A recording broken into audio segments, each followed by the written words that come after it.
Halo, assalamualaikum warahmatullahi wabarakatuh. Sama saya ya, dosen Pranar. Hari ini saya ada di depan Masjid Selimiyah ya. Kita ada di Kota Edirne. Kota Edirne ini kota perbatasan yang dekat dengan Bulgaria. Jadi asik banget ya di sini kotanya.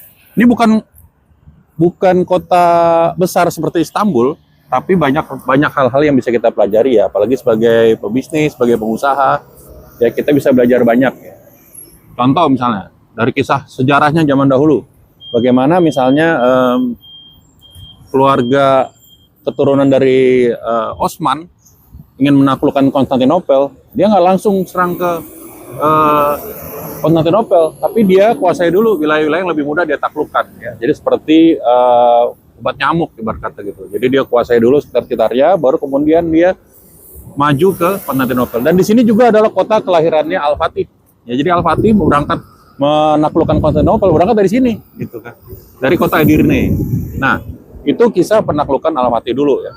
Cuman yang sekarang apa yang menarik bagi kita untuk kita belajar bisnis dari Edirne? Dari Edirne ini nggak kayak Istanbul, di situ banyak bangunan-bangunan yang historik ya. Tapi Edirne ini juga banyak dikunjungi. Padahal ini bukan kota-kota yang sangat besar yang ada di Turki ya.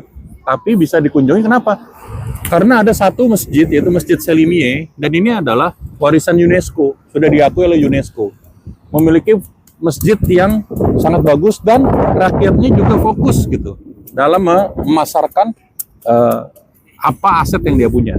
Jadi bisa jadi kita nggak harus punya sesuatu yang wah, sesuatu yang megah, tapi kita fokus aja nih. Kita fokus jual value dari masjid yang ada di kota ini. Jadi warga Edirne ini dia fokus aja menjual apa yang dia punya. Kadang-kadang kita perlu mencari niche tertentu, orang-orang yang senang sejarah, orang-orang yang senang value. Ya kalau kita punya jualan, punya produk ya, punya bisnis juga gitu.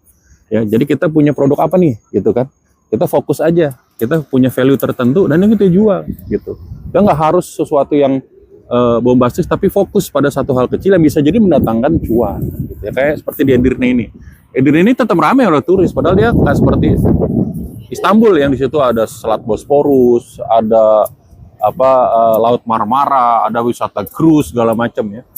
Tapi banyak hal yang menarik yang bisa kita pelajari. Jadi kalau Anda pelaku UKM, pelaku bisnis ya, Anda punya satu aset, maka maksimalkan aset itu ya. Persis seperti saya kalau ke Jepang ya. Di sana gunung tuh banyak, tapi orang fokus di Gunung Fuji.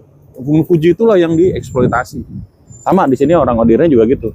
Dia fokus pada satu masjid yang dia punya, yaitu Masjid Selimiyah. Masjidnya bagus banget gitu ya, ada di belakang saya ini. Jadi kita kalau punya jualan, punya produk ya, kita fokus pada produk yang kita punya, keunggulan apa yang kita punya, maka maksimalkan itu, dan insya Allah itu kan jadi cuan buat Anda ya. Jadi fokus pada kelebihan kita ya kan, maksimalkan itu ya. Jadi kira-kira itu pelajaran dari hari ini ya, semoga bermanfaat. Assalamualaikum warahmatullahi wabarakatuh. Salam 200 miliar.